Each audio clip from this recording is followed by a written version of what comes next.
pastor kwigisha ibyo tudakora ibyo mbabwira neza pastor araza akambwira ati umukristo wiwanjye mu gutanga icyacu bamwe pastor w'icyacu kimwe ariko twe turakihabwa ntabwo tugitanga nawe uri intama iragize intama gitanga icyacu waba baraza kundangara Yesaya yahoraga yerekeje Bibiliya ku bandi we Imana avuga ngo yigabureho nawe niyo nicyo rukundira Dawidi warabanza akavuga ngo umutima wanjye himbaza Uwiteka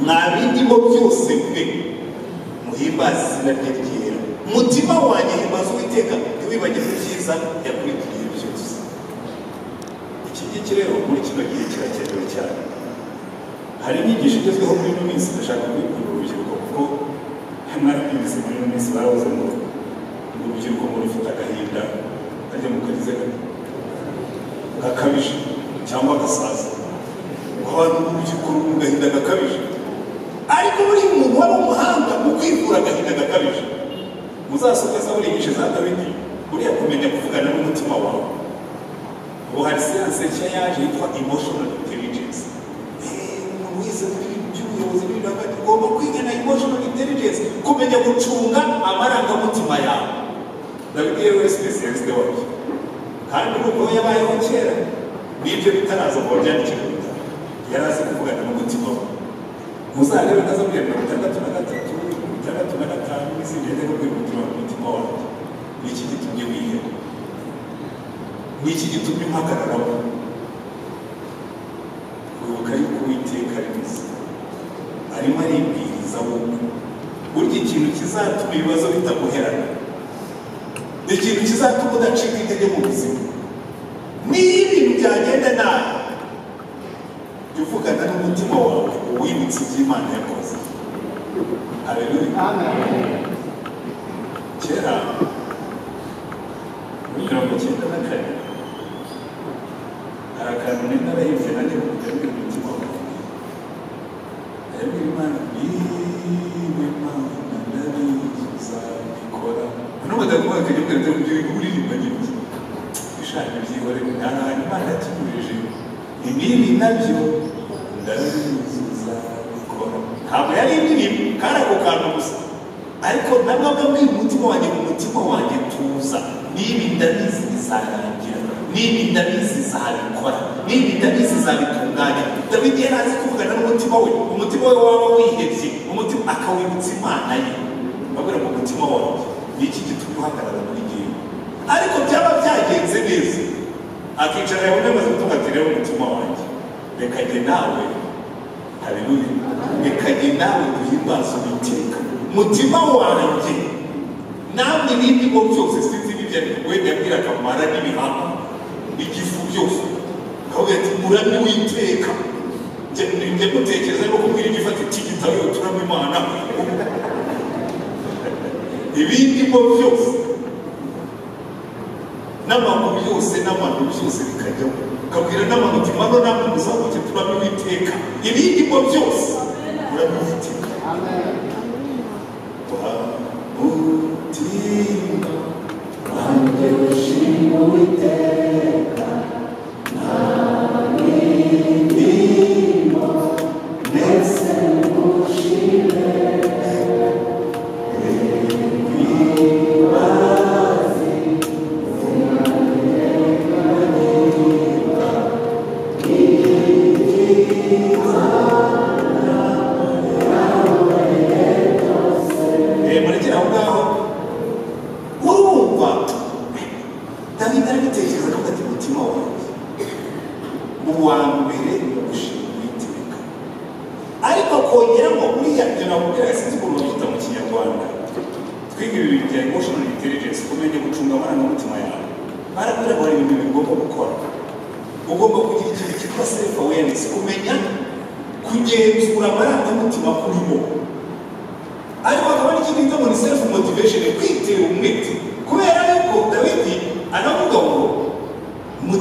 abantu barigira ko umuntu azaza kubabwiriza bazajya mu giterane rero abantu bamenyereye ibingibi bashimwe iteka ryose iteka ryose bahorana ishyaka ryo gukorera Imana kubera iki ntabwo bakeneye kubatera umwete oya ubu uricara hanyuma nimugoroba iyo ntashye iyo ugiye kuryama subiza amaso inyuma nawe mu Mana ufite impamvu zo kugushima ndangije umunsi wose nta ngurube numvise ndangije umunsi wose nta bwinete ndangije umunsi wose ngiye kuryama urugo rwanjye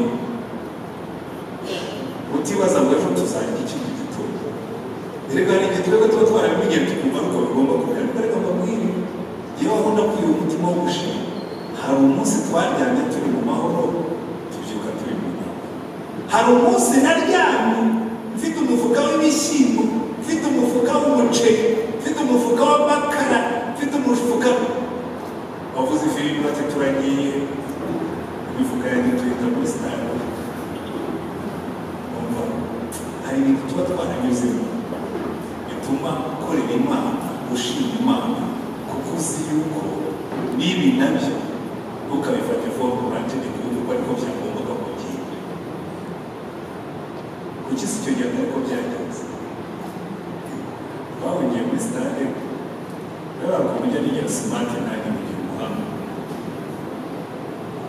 jenoside yatangiye ari kuwa kane ariko twebwe imbere yatangiye kuwa gatatu nimugoroba bamaze kurasindege nibwo abantu ba mbere babishe uwo munsi nari nagiye muri banki kuko numvaga mu kirere hari ikintu kimbwira ko hari ikintu kizaba muri iyo minsi sinari nzi icyo ari cyo ariko numvaga ari ikintu gisaba yuko mba mfite amafaranga yose ku mufuka njya muri banki udufaranga duke nari mfitemo ntabwo ari make cyane igihe byari ibihumbi 50 kandi icyo gihe idolari ryavugaga 50 kandi n'amadolari igihumbi wenda na miliyoni n'igice cy'umunsi nyakugita ku iposha bigerere n'ijoro rijya barayirasa kuwa kane jenoside iratangira duhungira muri sitade ngezeyo ndeba ukuntu ibintu bimeze mbona porojegisiyo ibihe biri imbere mbere abadamu muziki mutima muri ya rero hirya micaye urimo kubona barimo gusahura muri aya maduka hari umunsi uzaba yashizeho na biriya bishyimbo bizashira n'aya makara azaboneka muri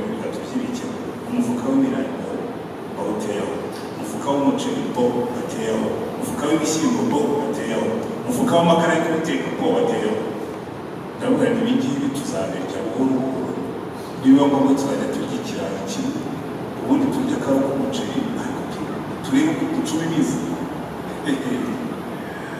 ziri kuwa gatatu ku cyumweru arazamuka abantu mwese mushaka kuva hano kuko bari baturashe abantu benshi barapfa abantu mwese mushaka guhunga turagiye ibyuma umufuka wanjye w'umuceri umufuka w'ibishyimbo umufuka w'amakara umufuka w'ibirayi bisigara muri sitade tugenda dutyo noneho rero nari nasaguye make bari mu mufuka waye ikivarisi kirimo imyenda y'abana y'umwana twari dufite umwana icyo gihe n'iyacu ikivarisi gifashe hano ukundi kuboko rwayemo umufuka urimo amasafuriya kuko turaba tugereye amasafuriya niyo tuzajya hose tuzajya ntuzi kubona umuntu ni kurobe wazisize kuko n'ibindi byose twaye umufuka urimo amasafuriya ubundi urimo imyenda atari bene yigisha noneho ya mafaranga yajya mu mufuka kandi batwaye imvura igwa nijoro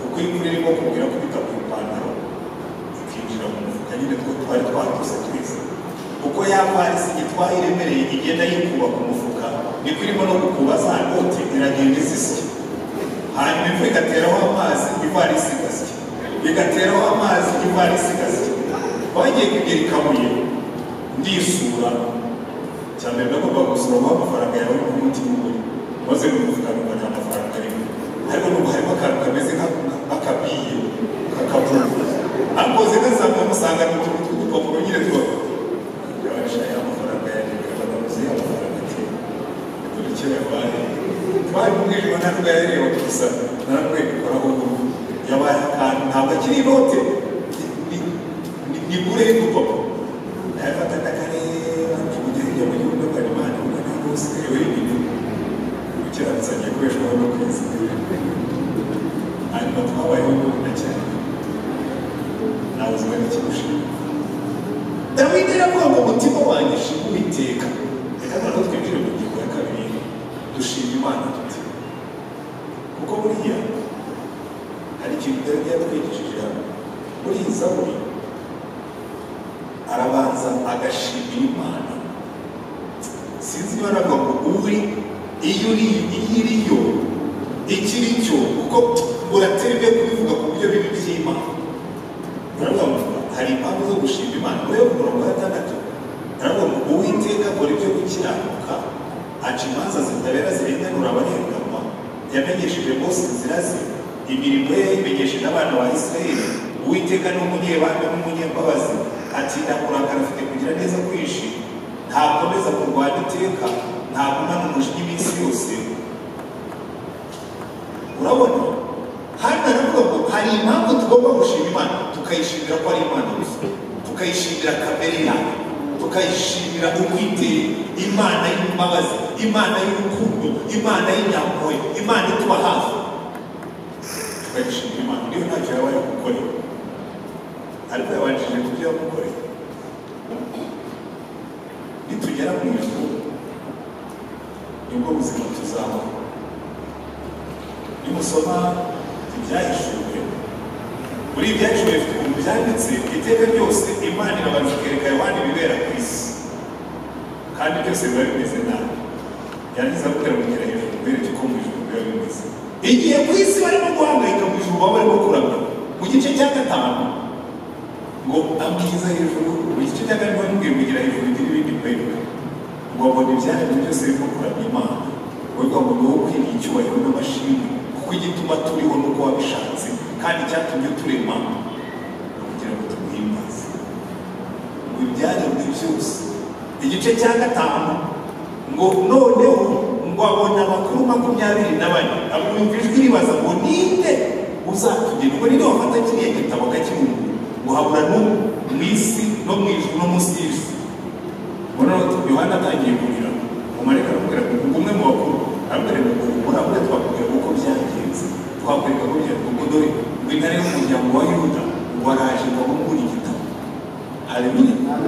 Noneho bamaze kubumbura igitabo ngo yumva ibizima n'abakuru, ibyo mu isi n'ibyo mu ijuru n'ibyo mu isi, ngo yowe ukwiriye icyubahiro, yowe ukwiriye ishimwe, yowe ukwiriye ubutware, kuko igituma ngo kuko wacunguye amahanga yose ukayacungurira Imana yacu. Urumva mu ijuru nicyo bahora bavuga, bahora barata Imana, baramya Imana. Rero iyo turimo kwiga kuramya Imana tuba twitegura gutura mu ijuru. Iyo tutagiye kuramya Imana tuba turimo kumanura ijuru ikaza ku isi. Ariko ibyo ngibyo bishoboka iyo twabikoze tubikuye ku mutima, ukaramya Imana koko ku buryo wumva wiyekuye, ukaramya Imana ku buryo ubibona wese abona ko Imana ihari. Haleluya. Turamya Imana dute rero? Tugane ku gice cya nyuma cy'inyigisho yawe, kuko gushima Imana, kuramya Imana, uko Dawidi yanditse iyi Zaburi nibwo yanatwigishije no kubikora neza. Zaburi 116 yabwiye Dawidi. Kabiri ku murongo wa 12 aravuga ngo arabone na nubwo yari hejuru. Kabiri ku murongo wa 1 ntacyo tubaye. Haleluya. Dawidi aravuga ngo umuntu Uwiteka ko yumvise ijwi ryanjye no kwinginga kwanjye, kuko yantegeye ugutwi, nicyo gituma nzajya mwambaza nkiriho. Ingoyi z'urupfu zanteye hagati, uburibwe bw'ikuzimu bwaramfashe, ngira ibyago n'umubabaro, emotional intelligence, ngira ibyago n'umubabaro, agahinda gasaza, agahinda karenze, maze nambaza izina ry'Uwiteka nti Uwiteka ndakwinginze ukize ubugingo bwanjye. Uwiteka ni umunyembabazi kandi ni umukiranutsi, ni koko Imana yacu ni ibambe. Uwiteka arinda abaswa, nacishijwe bugufi arankiza. Mutima wanjye arongera arivugisha. Uzajya kuvuga n'umutima wawe uzabona umusaruro mwiza uvaho. Ntabwo agahinda kazagutinyuka ntikazaguherana warize kuvuga n'umutima wawe. Mutima wanjye subira mu buruhukiro bwawe, kuko Uwiteka yakugiriye neza. Ashatse kuvuga ati subira mu gitereko umutima umutima wanjye kuko Uwiteka yakugiriye neza, Uwiteka azakugirira neza ubu ni iteka ryose. Noneho agahindukira akabwira umutima ati mutima wanjye subira mu gitereko kuko Uwiteka azakugirira neza. Uko ni ukumenya kwiga. Cyane cyane abantu bazaguhagurukira akaba benshi, wareba ukabona ibibazo byabaye byinshi, wareba ukabona byabaye byinshi, ugatangira kubwira utunga umutima wanjye kucyo uhangayitse. Ni ubwa mbere ubonye abantu baguhagurukira. Ibuka cya gihe uko Imana yabigenjeje, ya yindi yakoze bya bindi, n'ibi nabyo bizakora. Hanyuma rero abaparatike, nkunda abantu b'abaparatike, hari igihe barakora twebwe tujya mu bintu by'amateo menshi, tukavuga ukuntu Imana yaturinze amarira, ikaturinda amaganya, ikaturinda gusigara. None se ko yabikoze wowe uzakora iki? Dawidi arahindukira akavuga ngo kuva warakoze ibyo bintu Mana, umva umurongo wa 12 ukavuga ibyiza Uwiteka yangiriye byose ndabimwituriye. Number 1, nzakira igikombe cy'agakiza. Kuko buri bintu Imana ikunda kugenda ukavuga ngo Mana kuva warangiriye neza nzakira igikombe cy'agakiza. Kuri iki bintu gitera gukizwa abantu benshi ntabwo babizi, babyumva nabi. Kera ntarakizwa iyo ntabwo ibintu gitera kuba bijya bimfataho. Mufite ukuntu ndena uje kumbwira ukambwira ngo Imana uzamushyira mu muriro, abarokore bajyaga bibwira babari mu muriro nzawukwepa. Mbere yo kujyayo nibona mugeze hafi uzashaka inzira yo kuwukwepa. Bagatangira babona uzavuga kutese hari uko gize isezerano nawe ukwepayo nirugungura nzajyayo ntacyo nicuza. Sawa umore sawa umore ubona yababwira ubwo niyo uzaba wabize mu ndege. Ariko nza gusoma Bibiliya, yewe ntawambwirijwe nabwirijwe n'Imana ikoresheje Pawulo. Nza gusoma Bibiliya ndayikunda, ariko Pawulo yanditse ku bwanjye bw'amahoro Kristo. Iyo nteruro yonyine Imana yari ifashe ihindura bombe giturikira muri njye ku bwanjye kubaho muri Kristo no gupfa byanjye. Ndabona ariko kongera mbwira abantu ko muri Kristo w'umugatolika ubundi Kristo arahindura iki. Uyu mugabo aravuga ko kubaho ko ari Kristo byemereye iki. Ntangira kubitekerezaho, ntangira kubyibazaho, usanga nta Kristo mfite idini ariko nta Yesu. Mpita natira ngo ubwize buri wese ntabwo ndi umukristo. Noneho ntangira ubugingo bwo kwibaza ngo ndahindukira mu mukristo cyangwa se ndabihakana byose bivemo. Ariko yasinye nkunda kubwira ibintu abantu reka noneho ngiye gusoma iki gitabo gatatu, nasimbuka paje y'imwe. Icyo gihe nari umuntu w'umwirasi w'umwarimu muri universite, n'ubwo bari bakuye bakajyana kwigisha muri tronkome, ariko nta bwenge bwari bwari. Guhera ku ipaje ya mbere ndasoma, ngihaye amezi 6 yo gusoma Bibiliya gatatu ngirangize ndasimbuka ipaje. Narangije gusoma nandikira abantu inshuti zanjye bari kubwira uyu munsi ngiye kubaho uko Bibiliya ivuga. Icyo yita cyiza nzajya yita cyiza, icyo yita kibi nzakita kibi. Kandi kugeza uyu munsi niko bahugiyeho, kuko aho kugira ngo ngirane ikibazo n'Imana nakigirana namwe mwese.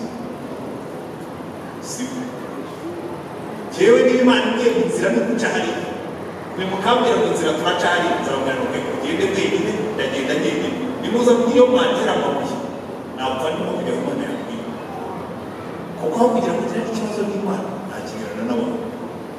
Iyo niyo prinsipe yanjye nayifashe uwo munsi ndi mu mupagani kugenda uko Imana ivuga. Niyo byanze jya ushaka kumpima uje ukambwira uturere twasomye muri Bibiliya yuko utagomba kwambara iyo shati urengeje n'ikote, ukabinyereka ko byanditse, narikuramo ari imbere. Ushaka kunyemeza cyangwa iki gitabo ubwire mu Imana ivuga, wimbwira ngo abantu bavuga kuba abantu ari benshi bavuga ibyo bintu ntibivuga ko ari ukuri. hari abantu benshi bajya hamwe bakakubita ibyatumye abayisiraheli batinjira mu gihugu cy'amasezerano. Abatasi 12 bavuyeyo, 10 bemeza ko igihugu batakijyamo, 2 bonyine babarusha amajwi. Isiraheli irarimbuka kubera kugendera kuri majuti. Hari ibintu bya majuti tujya tugendera mu byanya byinshi, ariko Dawidi we rero muri ibyo ngibyo njyewe nemejwe n'icyo, ntabwo ugiye mu by'uko wabivuze, ugiye mu bintu bifatika. Aravuga ati icyo rero kubwira Dawidi, icyo kubwira abagabo, Dawidi yaravuze ngo ko nshaka gushima Imana nzayishima cyane, nzakira igikombe cy'agakiza. Niba wicayemo hano utari wakira Yesu nk'umucunguzi w'Imana, ushobora kuza ukadufasha kuramya Imana, ukadufasha gushima Imana, ariko ubwo ngubwo uri umuvumba, uri umugariso w'Imana uherekeje amakwe, ariko muzinjira mu cyumba. Ugomba kwakira igikombe cy'agakiza. Niryo shimwe rya mbere ribaho, gufata ubuzima bwawe ukabusubiza Imana, ukabwira Imana ku Mana, ubu buzima wari ubaye gusa. Kuko buriya hari ikintu kimwe tukabona, mpamvu abantu benshi badakizwa neza, yirata ibitagira umumaro. Abantu bambaye ibintu bitatu abantu birata bitagira umumaro. Kimwe mu bintu abantu birata ni ubwenge. Ubwenge abwira abantu ariko iyo ubwiye mu mahanga, ufite masters, ufite doctora, ubundi uvuka hari komande y'ubwonko wakoze. Icyo papa wawe na mama wawe bakoze ni ukuryamana n'abandi bagabo n'abagore, babyara umwana bamwita izina yitwa wowe, ariko ubwonko buri mu mutwe wawe Imana ibishyiramo ntabwo wari umwana. Ibyo njya mbibwira abantu ko nanjye niga mu ishuri, muri bimwe mu bintu byamuzaga gukiza no mwirato ko kugisha umwana, numvaga ibintu by'agakiza ari iby'abasore, ariko ukitangiye gutekereza ngo ni ubuzima kugenda n'umusoma kurusha abandi. Kuki nigeze ntekereza ko ubwonko bufite? Urabizi hari umunyeshuri wo wiga bakavuga ngo uyu munyeshuri ngo ni umuhanga cyane mu bintu ngo by'imibare, ngo na fizike, ngo na siyanse, abandi ngo ni umuhanga mu bintu bya ranke na n'ibindi. Yewe nari umuhanga muri by'ubu. Bize muri section bitaga rate siyanse mu seminari, twigaga siyanse, tugakora ikizamini kimwe n'icy'aba scientifique, tukiga regret, tugakora ikizamini kimwe n'icy'aba regret muri examen officiel. Impande zombi zarakora. Ubwo rero ugiye kuvuga ngo ngiye ubwo mundeba ubona bikamutindi, bikamutindi kagira ngo Imana ijya gushyira mu bwonko, ahubwo ugomba kubaza ngo kuki Imana ijya gucomekeranya insinga z'ubwonko bwanjye. Yabikoze ngo bishobora gukora ibintu by'imibare muri by'indimi. Nyuma yo usubije amaso mu buzima bwanjye ngo n'icyatuma Imana ibikora. Yashakaga umupasiteri ushobora kubakisha amazu, akamenya kubara amafaranga, akamenya no kuyashaka, kuko nabo barakeneye. Ariko yarahagarara yafata mikorofoni yabwiriza abantu nabwo bagakiza. Ndamuhaye ariko ku buryo azashobora kumurira by'ubu. Nakora iby'ubumoso bizagenda neza, nakora n'iby'uburyo bizagenda, kuko iyo niyo destiny umuhamagaro, icyo Imana yakuremeye. Buri muntu wese Imana ibishyira mu bwoko uhiye n'icyo ashaka yuko azakora.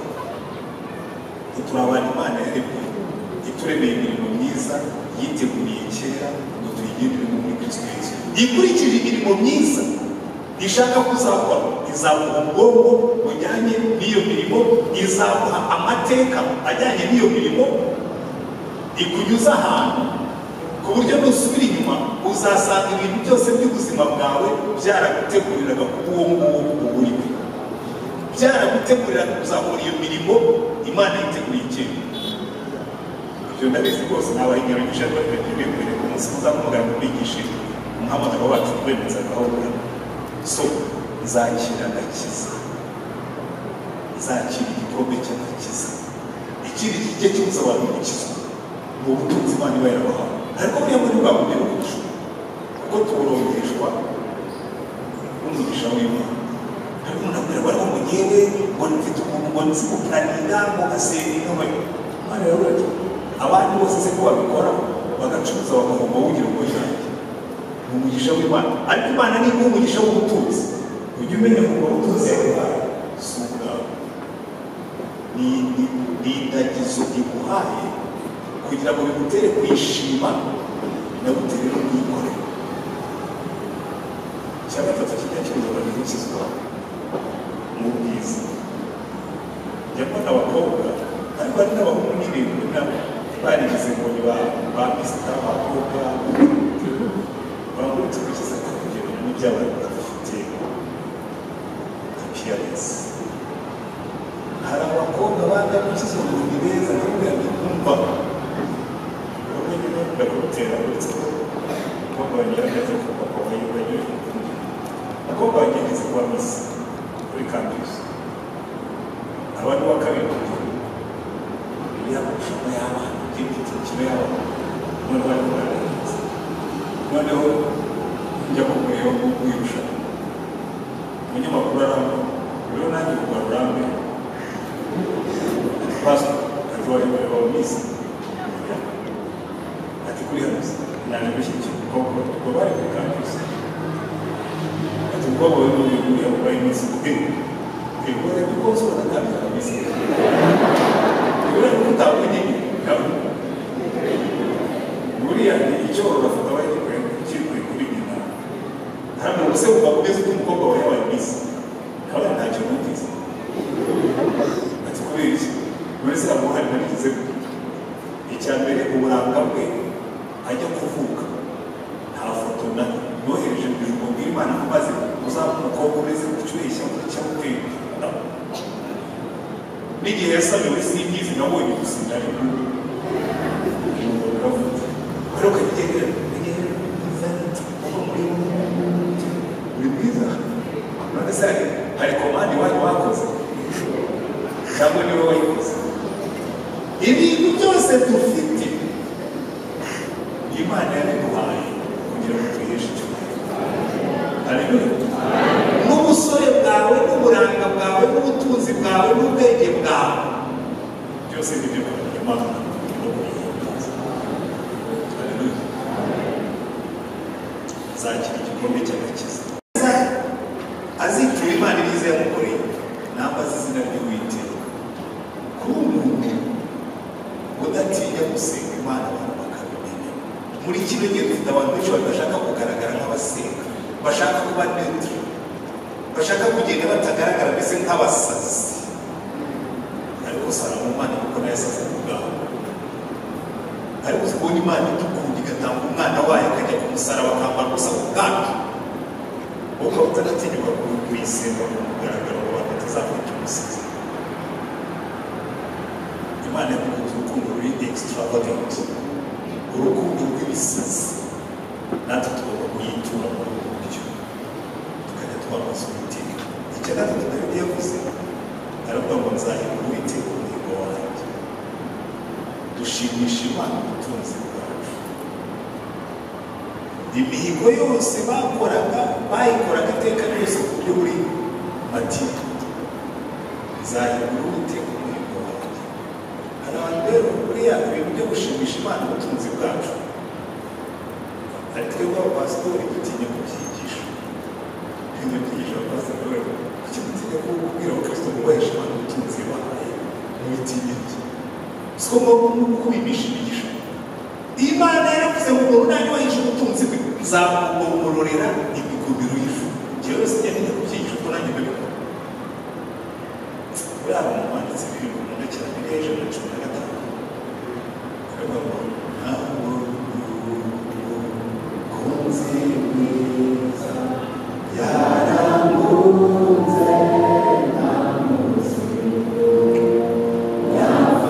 yafatishije urugozi ariko urukundo rweza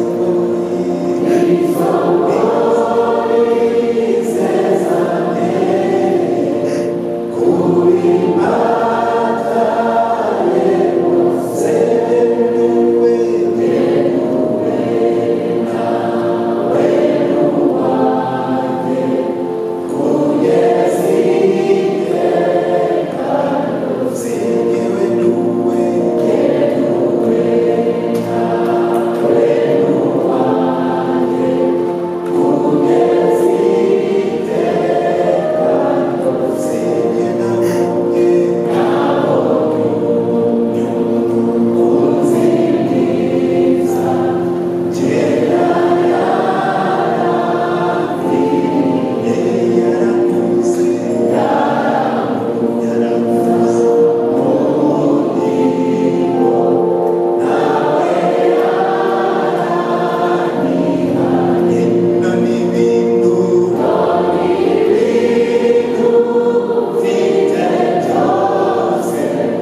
kuko niko gushima Imana.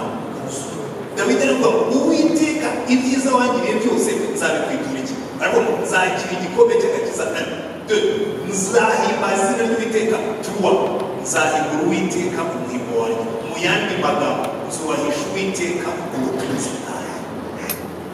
Haleluya. Hanyuma icya kane aravuga ngo kandi nzahigura Uwiteka umuhigo wanjye, ni koko nzawumuhigurira mu maso y'ubwoko bwe bwose. Iki nicyo twita testimony, ubuhamya. Umukristo udatinya gutanga ubuhamya, umukristo udatinya kuvuga Yesu aregetse. Ntabwo munaza kwibanda ku rubyiruko. Abantu baratubwira ngo urubyiruko ngo biheze ngo mu gahinda gasaza. Abantu bitwa n'agahinda gasaza hariya muri kampisi mwiriranwa muri abo rumwe ntabwo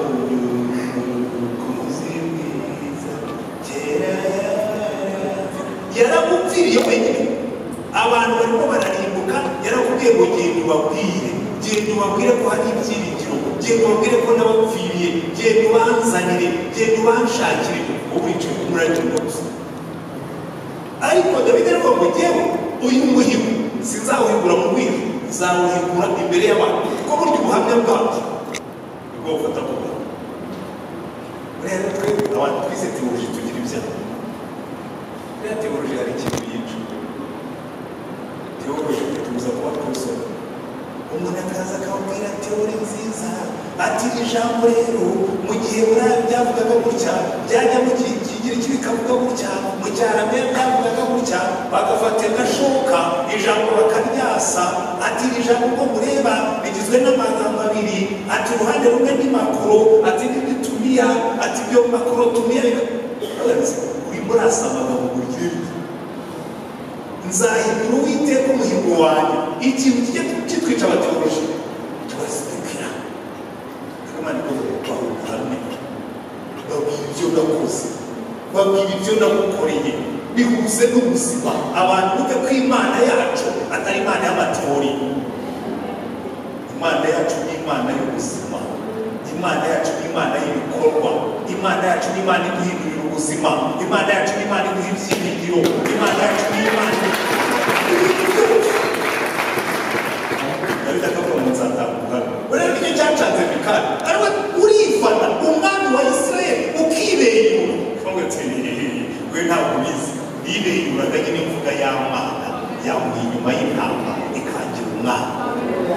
Haleluya. Reka nanjye icyo kibazo njye n'iki pastor bose n'abakabye tugita kuko kugera aho umusambi nari wenyine rwose muzabwirwa n'ikigo Yesu akiza nawe ubwe ko nari umusambi ugeze akaragira ngo njye nirarira nyine mubone dikirini. ntabwo dikirini ku bwanjye, dikirini ku bwanjye uburyo Yesu azafata zo kumutera maze turagukunda ntabwo ari gukunda. Iyo mbona afite Yesu n'umwe muzi naho muri ndakurahiye wibera mu mwanya uze kubabwira iki ibi bikorwa. Wenda rero kubona nyikogeza umupira sinaje mu modoka n'umvuri sinzi ibyo rero kubajya. Ariko iyo ufite Yesu ugomba kumuvuga ukabwira n'abantu bakamenya we kubwira aho kugejeje. Haleluya. Nzamubaza, nzahigura umuhigo wanjye imbere y'amahanga yose, tuzavuga Yesu. Nigeze gutanga ubuhamya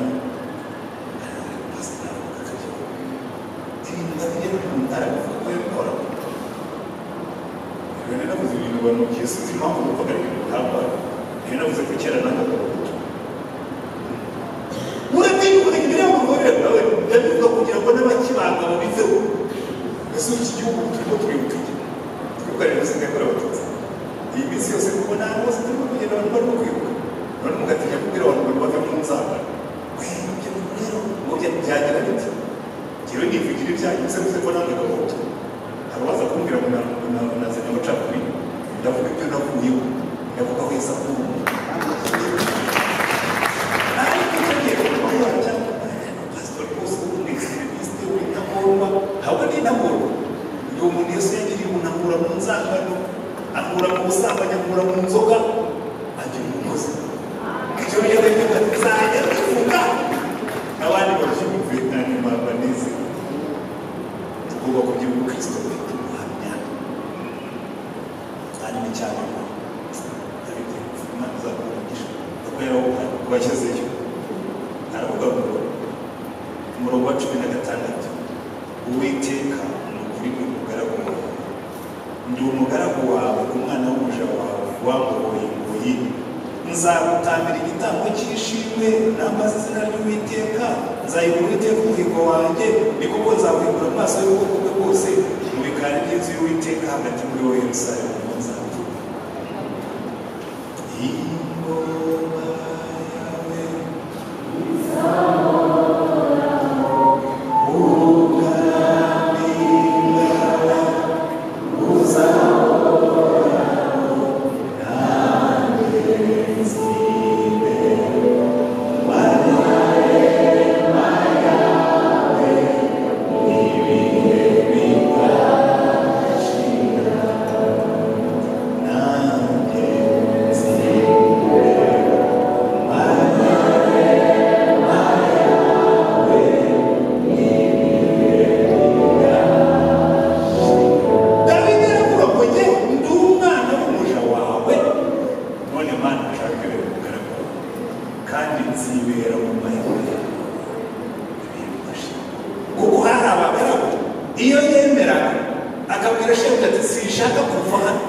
barabise ibyo ariko naje gusanga handitse mu gitabo ngo arahirira kumva umwepiskopi mu by'ukuri byose nawe nisanga ari iby'ukuri byose nazana ibitari iby'ukuri tuzabyumvikana ibindi bisigaye ibyo kwayura Yesu rero ngatanga kujya kwayura n'abandi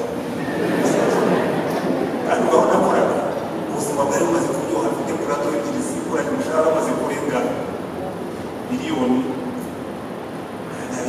kwezi ukuboko kupe ati muteye ubwite ibyo gufatanya n'abantu mwayuruzayo ariko ibyo nari kubona iyo ugezemo ntabwo wayura ahajwi n'ibintu ugeze atari n'abatubeshya iyo ugezemo ugakora Yesu arakwihembera ibizi wowe nta mwana wanjye ugeze burasa ofisi nta mwana wanjye ugeze abura uko avuzwa ntacyo sinigeze ntunga amafaranga menshi ariko sinigeze nanakira ariko ngiye kuva mu gipasiporo usezeye ngiye muri retirement abakristo bakora hasi nk'inkuba Yesu abatera umwete ati rero umukozi wanjye ntabwo agomba kugenda uko yaje baragenda barikamata abantu barayiterura bayishyira muri kontineri bayikura Dubai nta nubwo yavuye Dar es Salaam iraza igera kuza Dubai koti hariya i Masaka barayizana bayijyana muri revenue bayiteraho plaque barayizana umunsi basezeho barambwira kumva asta waturagiye neza thank you amen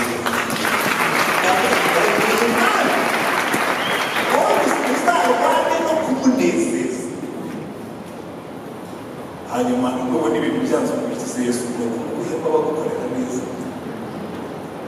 icyo mubwiye ni kimwe gusa nimwige kumunezeza mu kintu natangiye ngana namwe reka ndangiriza aho ngaho kuruneje mbere mwebwe nari naje cyo kureba nari sibana mu bari kwiga aho sinabitse ko bari neza ko nibuze kwiganira n'urubyiruko mu buryo bw'urubyiruko usanga hari n'abakuru n'abashobora harimo n'abapasitori babyivanze gusohoka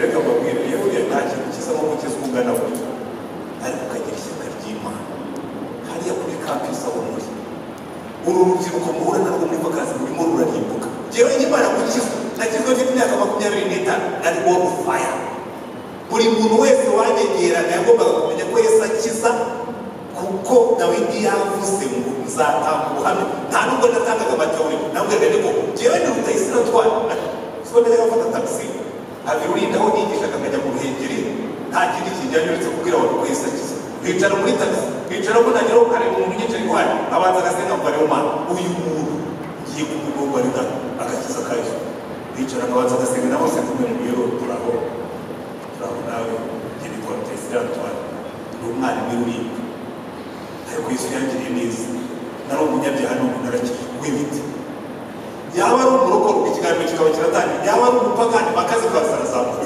cyagise akunda kuyibwiriza rero nababwira ni mwese mwicaye hano kuko ngazamurishwe mukeneye kumenya ko Yesu akiza ndende kubabwira bamwe muri mwe kandi ariko benshi basengera babura uwumva ahubwo bimureba iminota 5 yabaga ihagije maze kubabwira Yesu maze kubabwira ubuzima bw'ibyaha abandi hari umuntu wawe wifuza ko bamusengera ubwo nkabandaraje ngafata Bibiliya yanjye nkicara nkisomera kuko ugabona bakamaranga agera ngafata iyindi taxi nkagarukana na same exercise ikangeza i Kigali ngafata bava i Kigali nanjye nkasubira i Rulindo hanyuma nkatangabwira Yesu uyu munsi ntakoze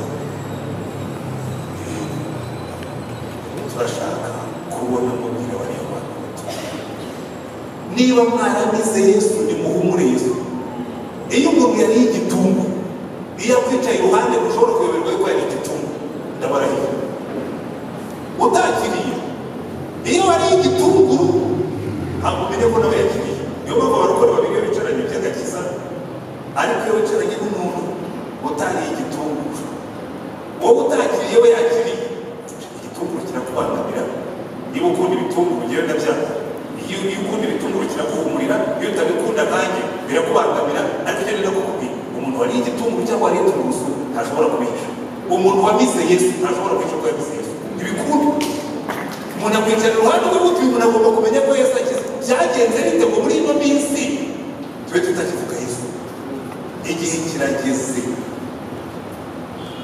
rubyiruko ni mwe benshi 75% 5% by'abanyarwanda bari munsi y'imyaka 30. Abo bantu bagomba kumenya Yesu, bakazamuka bafite Yesu, kariya gahinda gasaze kakavaho, kariya gahinda k'umurengero kakavaho, kuko mwavuze Yesu uvuga ngo abarushye n'abaremerewe bose mu rusange ndabaruhura. Amen. Uko niko gushima Imana. Kuko Pawulo yaravuze ko mutange imibiri yanyu ibi bitambo bizima byera bishimwa n'Imana, niko kuyikorera ukwiriye. Ndagira musoreza ahangaha umutima wanjye himbaza Uwiteka, yibagirwe ibyiza yakugiriye byose, gutura ubuzima bushima, gutura mu buzima bwibuka aho Imana yadukuye n'ibyo Imana yadukoreye, gutura mu buzima bwibuka ko gushima Imana kwacu ari ukuyihamya mu bandi, gutura mu buzima bwibuka ko ibyo dutunze byose natwe ubwacu turi impano y'Imana. Noneho warangiza ibyo Imana yaguhaye byose ugahinduka ukabishimisha. Tuzashimisha Imana ubuzima bwacu tuyubaha, tuzashimisha Imana ubutunzi bwacu mu maturo n'ibyacu n'ibyacu, tuzashimisha Imana kuyihamya mu bandi, kuko kimwe mu binezeza Imana nuko tuyizanira iminyago. Yesu yaravuze ngo umunyabyaha ukayiharira ngo mu ijuru akora fete. Mureke tunezeza Imana, sibyo baje? Buri muntu wese yiha intego ngo Mana uyu mwaka ndakubyara undi muntu. Bigeze kubwira abakristo hari iwacu i Remera, ngerayo bari bamaze kwagura urusengero, hari amasengesho Imana irambwira ngo ruriya rusengero ruri rutoya, mbibwiye abakristo barambwira ati rero n'agasuzuguro. Uru rusengero rwari rumaze imyaka n'imyaka twararwaguye, none ngo mu mwaka umwe ngo ruzaba rwabaye ruto. Ndabwira ibyo Imana igiye gukora hano ruraba rutoto.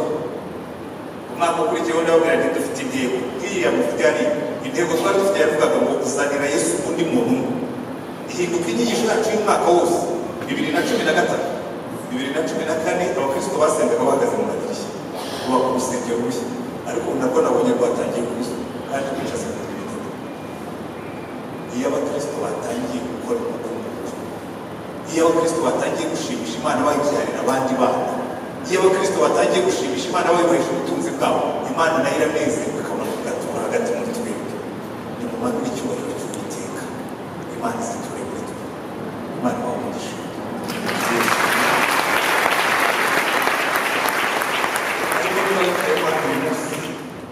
Utari wakira Yesu umucunguzi n'umwami wawe, twabibonye Dawidi yaravuze ngo Uwiteka ibyiza byose wangiriye ndabikwiturije, ati nzakira igikombe cy'agakiza nambaza izina ry'Uwiteka. Niba wicaye aho hantu utari wakira Yesu umucunguzi n'umwami wawe, this is the day. Uyu ni wo munsi, uyu ni wo mwanya. Satani ashobora kukubwira ngo byibura uzabikora ubutaha, ariko ndakubwiye ko ubutaha ntabwo uzi ari ryari. Uyu ni wo munsi, usubire yuko waje. Ushobora kuba warakije ariko ukaba ukurikira Yesu areba uhinduka, ukaba ubizi neza yuko watangiye kugenda ucogora kubera ko urangariye mu bintu byinshi by'ubu no munsi.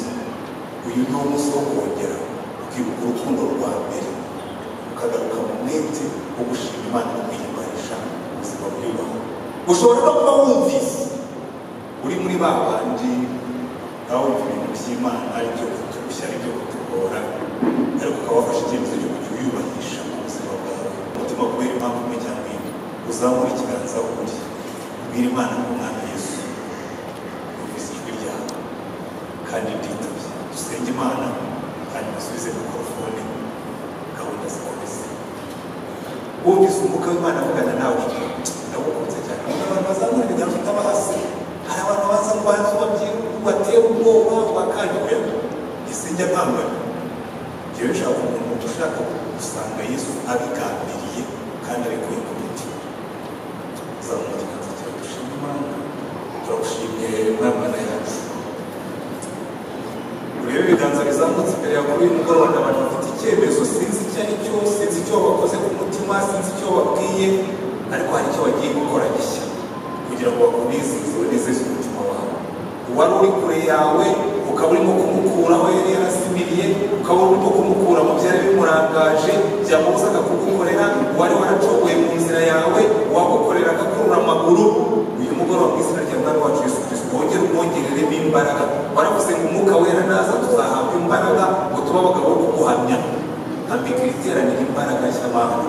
Uru rusengero rwuzura abantu kubera yuko imbaraga z'umwuka zamanutse. Uru rusengero rwuzura abantu kubera yuko turirimba mu mbaraga nshya n'umwete mushya Mana ubikora usoza. Ndasengera muri uru rubyiruko rwose. Umugaragu wawe Dawidi yaravuga ati niki nakora ngo Uwiteka munezeze kubwo ibyo yakoreye byose. Aravuga ati nzakira igikombe cy'agakiza njye nambaza Uwiteka njye mwigura imihigo yanjye imbere ye. Ndabasengeye ngo bambike imbaraga, bamanukire hariya bafite umuriro, bamanukire hariya bafite umuriro w'umwuka, bamanukire hariya bagiye kuguhamiriza imbere y'abandi, bamanukire hariya bagiye kubwiriza ubutumwa abantu bagakizwa. Kandi twese uko tungana muri ino minsi turimo Mana uhembure umurimo wawe, uduhembure. Benshi muri twebwe twarabukoreye turi bato, ariko mu myaka yacu y'ubukure twumva dufite uburenganzira bwo gukonja. Ndasengera n'abakuru barimo hano bumva baratangiye gucogora, bumva ndetse bafite uburenganzira. Umugaragu wawe yaravuze ngo no mu busaza tuzagira amakaka manitoto, ngo tuzagumya kwera kuko twagiye mu bikari by'Uwiteka. Twese nta n'umwe uzacogora, nanjye sinzacogora, nanjye sinzasubira inyuma, nanjye sinzatezuka. Ndasengera ababene data bose imbaraga zawe zibamanukireho, ubwo turimo kuvuga ko tugomba kugushima no kuguhimbaza. Tuzagushimisha ubuzima bwacu, twaba turi bato cyangwa turi bakuru. Igihe cyose uzaduha umwuka wo guhumeka, abantu bazamenya ko tugendana nawe. Igihe cyose uzaduha umwuka wo guhumeka, abantu bazamenya ko watugiriye neza. Igihe cyose uzaduha ibidutunga, tuzakubahisha ubutunzi bwacu. Imbaraga zawe zigaragara Imana, ubwami bwawe bwose, ubwoko bwawe bunezerwe, ubwoko bwawe buhesha icyubahiro. Nawe ishimire kuduha umugisha iteka ryose mu izina rya Mwami wacu Yesu Kristo, amen.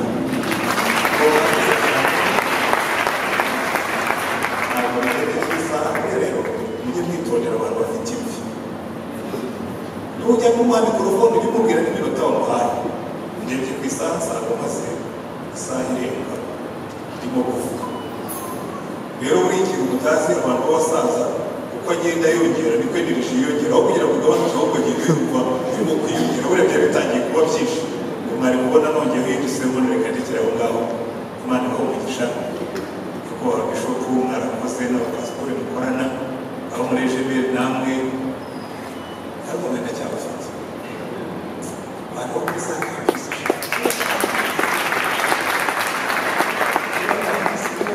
ziriya kampisi tugomba kwivugurura.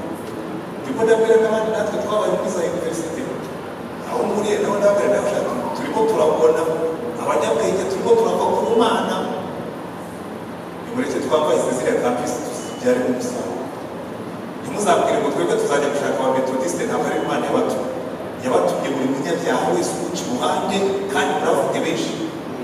Hari inkengera za Herefiliya zahuye abahanzi abantu bakeneye agakiza nk'uko Imana nimugerageze mwebwe murabona, kandi buriya naho hari umupagani. Aho umupagani ari wese akeneye kumva ko Yesu akiza. Ubutumwa nawe wahawe. Imana ibamugisha mwese. Rero reka mikorofone isubize beneyo, hanyuma muze kunyemerera. Nimuza kubona ngiye wenda hari barimo kuririmba cyangwa barimo gukora ibindi, mfite ahandi ngiye kwigisha mu mwanya saa 12. Nyine abandi ngo ku cyumweru bararuhuka. Hari abantu bamwe ku cyumweru ugenda ubwira abantu ngo nagiye mu kiruhuko cy'izabukuru, hanyuma mfata zabukuru ikiruhuko ndacyagitegereje, ariko ureba icyo kintu ushobora kuzaruhuka ageze ku ijuru. Rero icyangombwa ni uko Yesu abwirwa abantu, ibindi bisigaye iyo ryamye nijoro